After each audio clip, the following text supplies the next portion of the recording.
They didn't tell you that desire isn't born from love. It's born from its absence. That the biggest mistake when trying to win someone over is offering too much, revealing too much, loving too much. What truly attracts is not overt sweetness, but subtle poison. Seduction in its rawest form has never been about connection. It's about control. And that's precisely why the most effective tactics are also the darkest. Today, you'll enter forbidden territory, the most toxic laws of seduction. Not the ones you read in self-help books or see in romantic comedies, but the ones that have quietly shaped empires, destroyed nations, and continued to be applied by those who understand that love, when well managed, is a weapon more lethal than any sword. The science is clear. The human brain doesn't differentiate well between love and obsession. Both trigger the same neurological circuits of addiction: dopamine, serotonin, cortisol, substances that should balance the body, become an internal trap.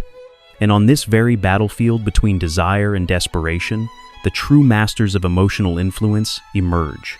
They aren't the most beautiful, nor the most charismatic. They're the ones who understand the mathematics behind magnetism. And, as Nietzsche would say, what is done for love is always beyond good and evil. But what if love is just the socially acceptable disguise for a well-crafted manipulation? Think of Cleopatra, who turned the tide of two empires using not her beauty, but her ability to build mystery and challenge around herself. Think of Casanova, who claimed that the art of seduction wasn't winning a woman over, but making her believe she was winning you over. Think of yourself watching this now, remembering that time someone purposefully disappeared, feigned disinterest, or made you compete with others for attention. The pain was real, but what you didn't realize was that it was an emotional chess move. And maybe, just maybe, you've done this to someone too. And here's the uncomfortable truth. No one is immune. You may think you're in control, that you're above these tactics, but all it takes is the right stimulus at the right time, and you find yourself trapped in a cycle of expectation, rejection, and hope. Seduction is an invisible operating system running in the background, manipulating your clicks, your likes, your desires, and even your regrets. As Ortega Gasset said, love is surrender provoked by fascination. And fascination, my friends, is never gratuitous. In the next few minutes, we'll delve into 3 laws that aren't just effective, they're lethal. They work not because they appeal to romanticism, but because they directly attack the blind spots of the human brain. They don't ask for permission. They hijack attention, cultivate dependency, and create a kind of bond that doesn't liberate, only consumes. You'll see historical examples, psychological explanations, and, if you're honest with yourself, you'll recognize patterns you've experienced, inflicted, or suffered. But a warning, this content is not for those looking for cute formulas on how to start a conversation or win someone over in 3 steps. This is for those who want to understand the power dynamics behind seduction and perhaps take control of them. And this control comes at a cost. Because once you understand the inner workings of attraction, you'll never look at love the same way again. You'll see patterns where you once saw spontaneity, moves where you once saw coincidence, and decisions where you once saw fate. Law 1. The pleasure of prohibition. They say true love knows no barriers, that when it's meant to be, nothing can stop 2 souls from uniting. But history's great seducers knew something that naive romantics prefer to ignore. What truly sparks desire isn't permission, it's prohibition. The more difficult, the more tempting, the riskier, the more exciting. The human brain, in its irrational quest for reward, becomes hostage to what is denied. This is what psychologists call psychological reactance, the automatic tendency to desire what has been restricted. And this is where the most dangerous game of seduction begins, the one where you don't need to be desirable, you just need to be unattainable. Conchetta was a poor orphaned young woman with no name in society and no extraordinary beauty. Don Juan, the legendary Spanish libertine, made a practice of corrupting the unattainable. But this time, he would be the victim. After seducing and abandoning Conchetta as yet another of his momentary conquests, he moved on with his life. Years later, he finds her in a park, transformed, rich, mysterious, with a son by her side. She doesn't greet him with hatred, nor with need. She rejects him. She declares herself married, untouchable. And it is at that precise moment that Don Juan, the man who has never loved anyone, begins to go mad. He follows her. He watches. He fantasizes. He envies the man she is supposedly married to. For the first time, he isn't the one manipulating her. He's the one bleeding. He sends letters. He begs. He offers to run away with her. And when she finally receives him again, she reveals it was all an act. She wasn't rich. She wasn't married. The son wasn't his. It was all a performance to trigger in Don Juan. The only emotion that could make a seducer truly desire someone. The impossibility of having her. This story isn't just a tale of emotional revenge. It's a manual on how human desire works. When something is within reach, the brain calculates its value as accessible. When something is withdrawn, denied, hidden, the same brain activates areas related to challenge, scarcity, and unpredictable reward. In other words, the more unattainable you seem, the more symbolic value you acquire. It's the same principle that makes a restaurant with a line seem more appetizing than an empty one. The same that makes the forbidden always seem more delicious. But let's go beyond the metaphor. In practice, how do you create this illusion of inaccessibility? Robert Greene in The Art of Seduction explains that the secret is not simply to walk away, but to strategically surrender and withdraw. First, you show interest, you stimulate, you create tension, you make the other person imagine possibilities. Then you put up a barrier, social, moral, emotional, something that says, yes, I feel something, but I can't. And that's when the poison begins to work. These barriers can be external, religion, cultural differences, social status, or internal. I'm not ready for a relationship. My life is too complicated. I can't get involved with someone right now. These are simple phrases, but when said at the right time, they create more impact than any declaration of love, because they activate one of the deepest desires of the human psyche, to be the exception to the rule. When someone says they can't get involved with anyone but continues to show you signs of affection, you don't just feel desired, you feel special. And then, everything that was rational becomes emotionally inescapable. And if you think this tactic is the preserve of sentimental manipulators, consider how it's used by artists, leaders, and even brands. Marilyn Monroe blended explicit sensuality with an inaccessible innocence. She was the archetype of the woman who provoked with her gaze, but who always seemed beyond touch. Machiavelli, when writing The Prince, warned that a seductive leader should never appear too available. Mystery maintains power, and in the corporate world, companies like Apple launch products with intentional scarcity. The harder they are to obtain, the more desired they become. But here's the paradox. The more you crave something because it's forbidden, the less you question whether you really need it. People who use this tactic don't win you over for who they are, but for what they deny you. And by placing you in this cycle of frustrated reward, they create an emotional dependence. You begin to live for the moments when they give you crumbs of affection. And this, according to behavioral neuroscience studies, is the most powerful type of conditioning, intermittent reinforcement. The same one used in casinos to addict gamblers. And here arises a brutal contradiction. The most intense relationships you've ever experienced may have been the least healthy because what you called an intense connection was in fact a carefully crafted intermittent stimulation. A mixture of promises and refusals, of presence and withdrawal. You weren't in love with the person, you were addicted to their absence. And this is the most dangerous aspect of the prohibition law. It doesn't build love. It builds obsession. That's why the greatest seducers in history weren't the most available. They were the most enigmatic. Casanova would disappear for days after nights of passion, making his lovers desire him even more. Madari mixed sexuality with secrecy, presenting herself as both dancer and spy. And even in literature, characters like Heathcliff from Wuthering Heights conquer because they are intense, yes, but also fickle. They give and take. They come close and withdraw. And it's in this emotional back and forth that desire takes root. The law of prohibition works so well because it plays on our pride. No one wants to feel like they weren't chosen, that they weren't good enough. So, when someone tells us I can't be with you while simultaneously expressing desire, our minds collapse and we begin to fight to prove ourselves, to compete, to idealize, to insist, until even if that person isn't extraordinary, they become unique, an emotional myth. But there's a second side to this coin. Because just as this tactic gives you power, it also demands composure. Keeping someone in this state of tension requires emotional control, timing, and most importantly, the willingness to watch someone suffer for you. It's not a technique for the insecure. It's a weapon for those willing to use absence as a tool of domination. And this domination always exacts a price. So, how do you apply this law strategically and without becoming an emotional psychopath? The answer lies in intention. If your goal is to create initial attraction, being a little inaccessible can indeed generate curiosity and perceived value. But if you perpetuate this game, you create a relationship based on imbalance. And eventually, the victim notices. And when they do, they don't just pull away, they shut down. Because the pain of repeated rejection doesn't teach love, it teaches self-protection. And here's the great lesson that few understand. Being forbidden is powerful, but being authentic is what sustains it. You can use the barrier as bait, but what keeps someone by your side isn't the game. It's the truth you reveal when the game is over.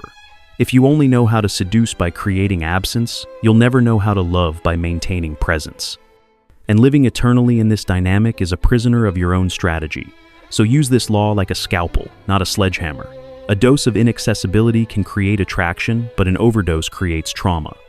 The secret is giving enough to awaken desire and pulling back enough to fuel the mystery.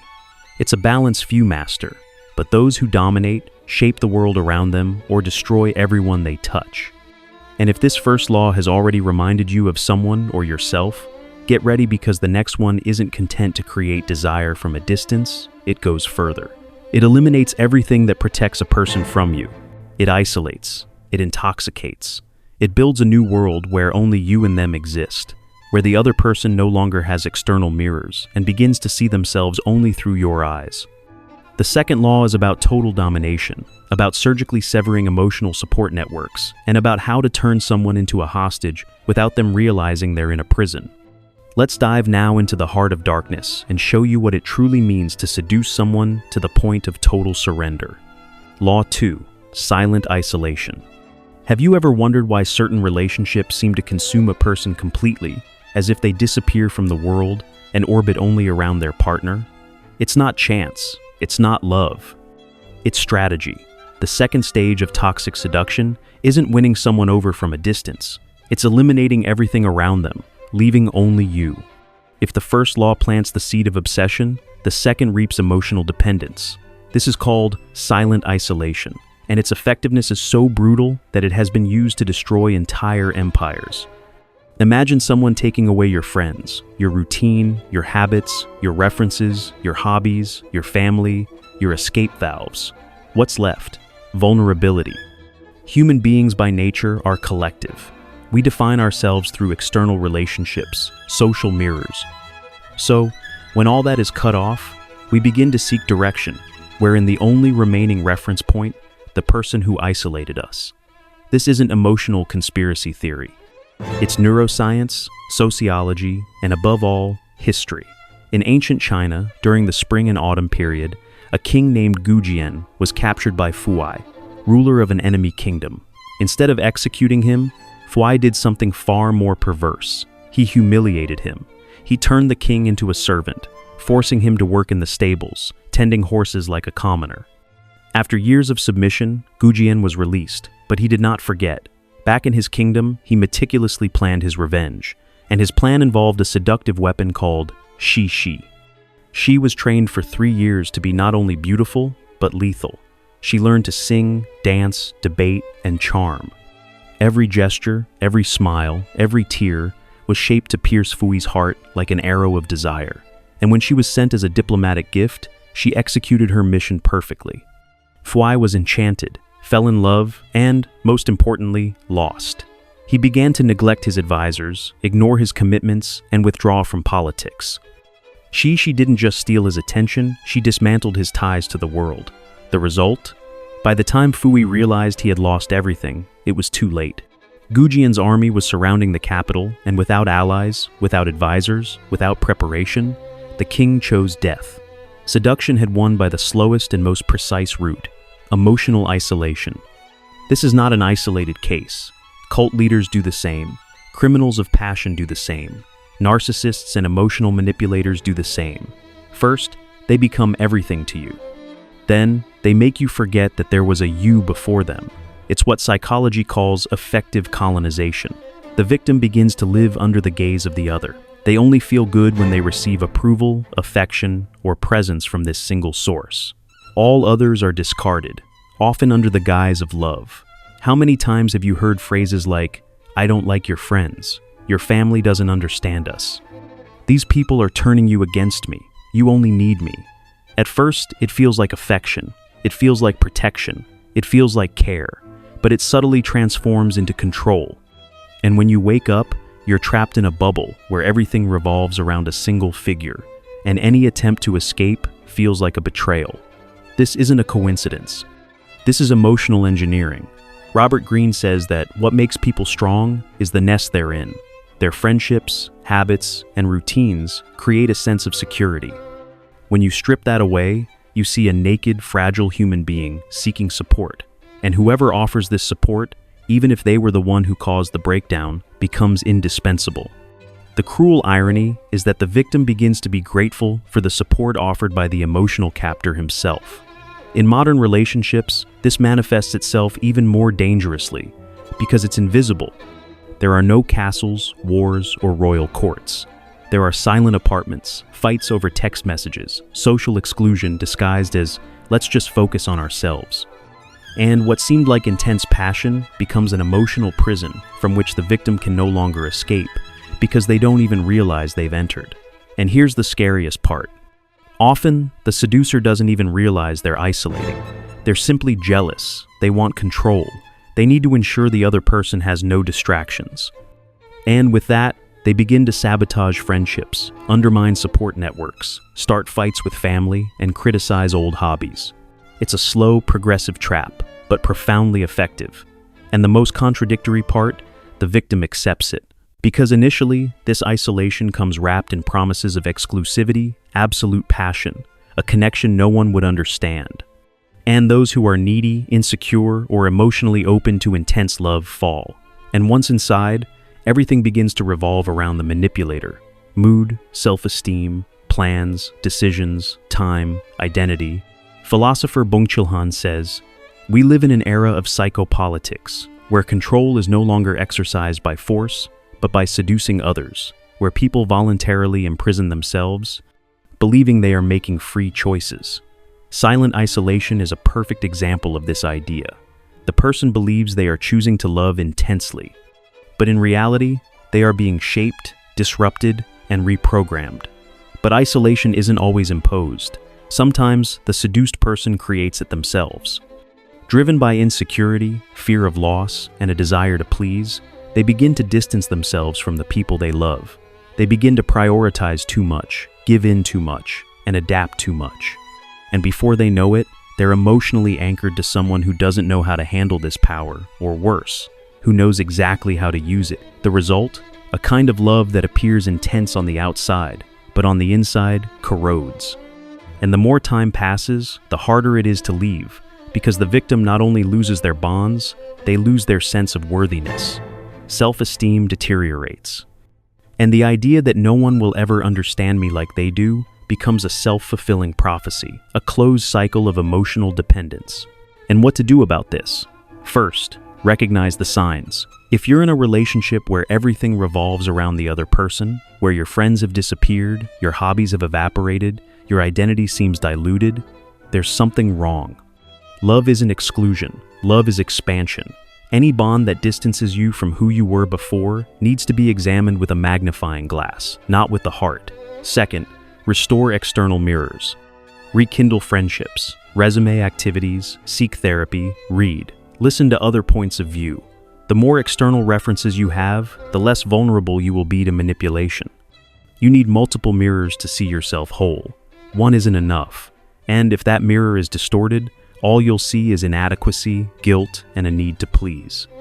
And finally, learn to love with limits. The toxic seducer takes advantage of those who love too much, give themselves too much, live too much for the other. So, the antidote is learning to say no, to preserve your own space, to understand that loving isn't about losing yourself, it's about finding yourself even more. And that the greatest proof of love is not isolating yourself for someone, but remaining wholeheartedly by their side. Because the true master of seduction knows that total control is the beginning of the end. When someone becomes completely yours, they lose their mystery. And mystery is the fuel of attraction. Therefore, even from a strategic standpoint, isolating someone until only you remain is digging your own emotional grave. The person may even stay, but they will stay out of fear, not desire. And that sooner or later implodes. Silent isolation works. It transforms passion into submission, but it also destroys spontaneity, lightness, and authenticity.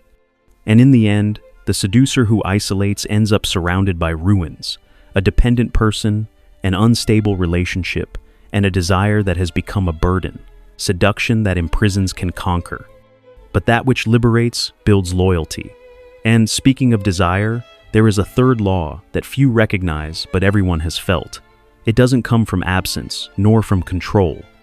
It comes from the crowd, from the gaze of others, the invisible competition that transforms the ordinary into an object of collective fascination.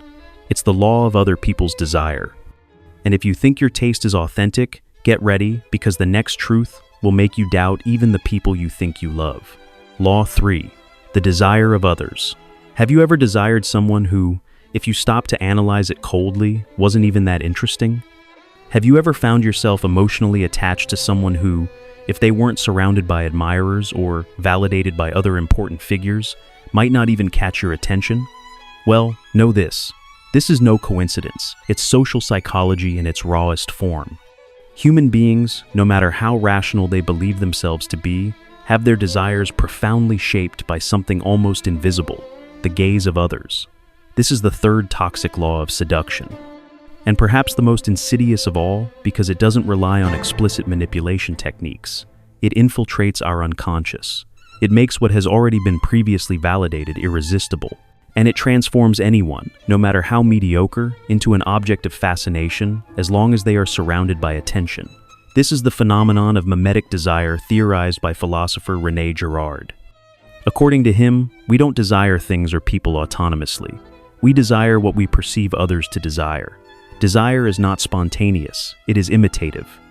And when applied to seduction, this concept explains why ordinary people become magnetic when they are in romantic disputes surrounded by suitors or associated with prestigious figures. The value isn't in them.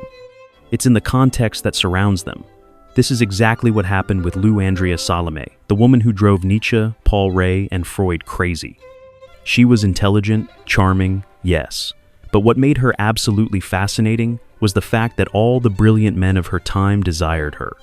She wasn't beautiful in the conventional sense, but her aura was fueled by the competition between brilliant men. When Paul met her, he was enchanted. But as soon as she showed interest in Mecca, Paul saw her as even more valuable. And when Freud became interested in her, the cycle continued. Lou never needed to beg for attention. Just being there, surrounded by prestigious men, was enough for her social value to rise exponentially. The same goes for artists, influencers, and celebrities. Think of Pete Davidson. How many actually think he's objectively attractive? And yet, after dating Ariana Grande, Kim Kardashian, and other desirable women, his attractiveness skyrocketed because other people's desire is a signal of value. An unconscious code that tells us if everyone wants it, it must be worth it. And herein lies the trap. By desiring what others desire, we abandon our own judgment. We begin to pursue people, relationships, and lifestyles that deep down don't make sense to us. But because they seem desirable in a social context, our brains place them on a pedestal. And that's why strategic seducers learn to simulate this desire in others, even when it doesn't exist. They surround themselves with people of the opposite sex.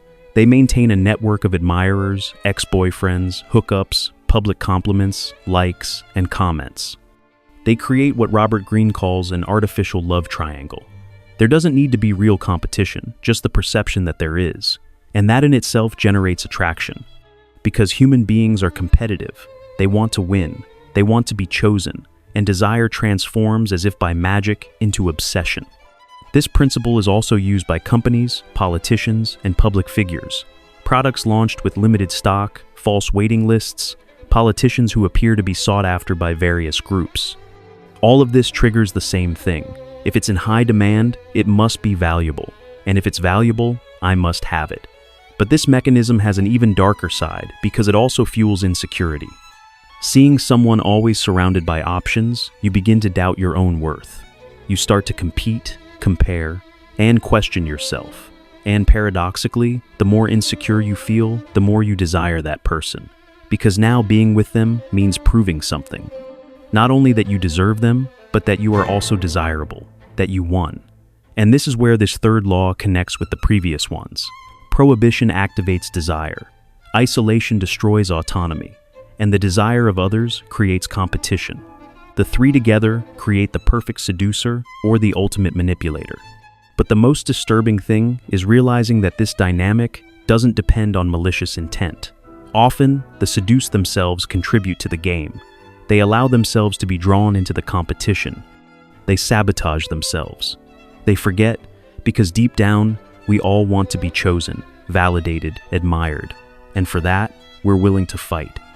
Even if the war is for something we didn't even want in the first place. And if you think you're immune to this, try looking at your own history. The people who most captivated you emotionally were probably surrounded by attention. They had options, they seemed contested, and you feeling like just another one fought to be the only one to stand out to be seen. What you didn't realize is that the desire you felt for them didn't come from them. It stemmed from his own need to prove himself, and that's the cruelest part. Mimetic desire isn't just about the other, it's about us. About our needs, our broken mirrors, our self-esteem hanging on external approval. The desired person becomes a symbol of something much deeper. Our fear of being irrelevant, of not being chosen, of not being enough. Therefore, the true antidote to this law isn't ignoring other people's desire. It's understanding that it's a distorted mirror. That just because someone is desired by many doesn't mean they're valuable to you. That competition is a game for the insecure. And that true power lies in desiring consciously, not needy. Because in the end, seduction isn't about the other. It's about what the other activates in us. And if you don't understand this, you'll spend your life desiring shadows, idealizing ghosts, fighting battles for someone who doesn't even know how to play a play. Or worse, falling into traps designed to make you chase someone who never wanted to be reached, only adored. You need to ask yourself, how many times have I confused someone else's desire with my own? How many times have I gotten involved with someone not because they felt good, but because they seemed like a social conquest? How many times deep down have I just wanted to win and not love? The third law of seduction shows you that love isn't blind. It's influenced, manipulated, contaminated by contexts, perceptions, and validations. And if you don't learn to see this, you'll continue chasing applause and calling it passion. By understanding this law, you gain a dangerous power to become desirable, not for who you are, but for what you represent. And at the same time, the most liberating power of all, to stop falling for illusions. Because in the end, true seduction begins when the fantasy ends. And true desire arises when you stop copying the desires of others and start listening to your own. You've come this far, and you already understand seduction isn't a coincidence. It's emotional engineering. It's strategic psychology. It's the art of igniting dormant desires, manipulating invisible contexts, and transforming presence into power. But here's a brutal truth. Knowing isn't enough. Knowing without applying is just another elegant frustration. Because while you think, other men act, and while you watch, they dominate. You can keep searching for crumbs of attention, trying to guess in the dark, hoping that one day your presence will be enough. But the truth is, without a system, you'll remain trapped on the outside, watching the party unfold through a closed window. And that's why we created 9 Predate Hacks, your predate guide to getting laid, my 10-minute game changer to end that anxiety and loneliness. This ebook kills your predate panic with 10 proven hacks. Flip that shaky mindset into king-level confidence, magnetize her attention, and walk in ready all in under 10 minutes. Say goodbye to approach nerves and hello to rejection-proof swagger, crafted for guys who demand results. Inside, a 1-min mindset reset to ditch doubt, a 2-min style blitz to look unstoppable, flirty openers to break the ice, and bonus moves to seal the deal. No more scrambling, download it to your phone for instant access. Perfect for beating prep stress or refreshing your Casanova flair anytime. As a bonus, the ebook includes audio files discussing topics such as Number 1 thing men should do on a first date, according to psychology. No BS dating advice for men. Most men blow the first date. Ready to rise and crush loneliness? Grab it now, link in the description. Download, level up, and transform your game. Smash that like button, subscribe for more seduction wins, and comment your biggest dating struggle.